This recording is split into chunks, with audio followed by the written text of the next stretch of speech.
흐르는 은혜의 구약의 헤세드와 신약의 카리스, 구원의 경륜 속에서 만나다. 언약에 기초한 신실한 사랑, 자비, 변함없는 구약에 나타난 은혜의 헤세드, 주는 사람의 호의나 기쁨에서 출발하는 받을 자격 없는 이에게 주어진 선물, 신약에 나타난 은혜의 카리스. 이 헤세드와 카리스, 하나님의 사랑과 은혜를 이해하는 두 가지 열쇠.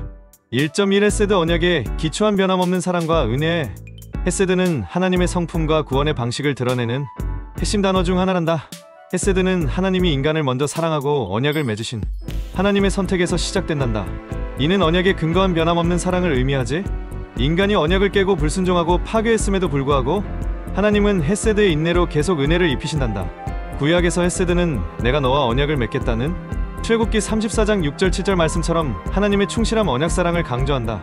헤세드는 언약을 지키는 자에게 계속되는 기억하시는 사랑이시다. 헤세드는 하나님의 언약적 신실성에서 기원하며 언약 안에 있는 자를 대상으로 한단다. 헤세드는 출애굽과 언약 재확인의 순간에 완성된다. 하나님은 언약 안에서 신실하신 사랑 헤세드로 인류를 붙드셨다. 1.2 카리스 자격 없는 자에게 확장된 무조건적 은혜의 카리스는 하나님의 성품과 구원의 방식을 드러내는 핵심 단어 중에 하나란다. 카리스는 헤세드에서 더 나아가 하나님의 구속 계획 안에서 자격 없는 자들에게 전적인 은혜로 접근하는 것이다. 이는 받을 자격 없는 자에게도 무조건적으로 확장된 것이지, 카리스는 그리스도를 통한 성취에서 절정을 이룬단다.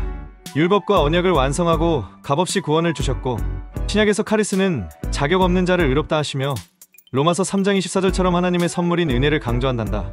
이스라엘 중심이었던 헤세드와 달리 카리스는 모든 이방인을 포함하여 보편화된 것이란다. 언약을 지키지 못한 자도 포함되며 그리스도 안에서 주시는 새로운 선물이지, 카리스는 하나님의 기쁨에서 나오는 선물이며 모든 죄인들 유대인 이방인을 대상으로 한단다. 카리스는 예수 그리스도의 십자가와 부활의 순간에 완성되었다. 하나님은 결국에는 그 언약을 받을 자격도 없는 자에게까지 카리스를 확장하셨다. 그래서 우리는 자격 없는 은혜로 다시 언약 백성이 된 것이란다.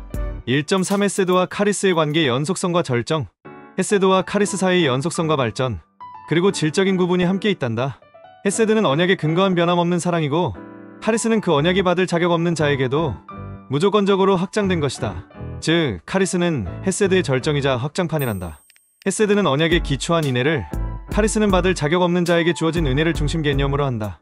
헤세드는 하나님의 신실함을, 카리스는 하나님의 자비와 기쁨을 강조한다.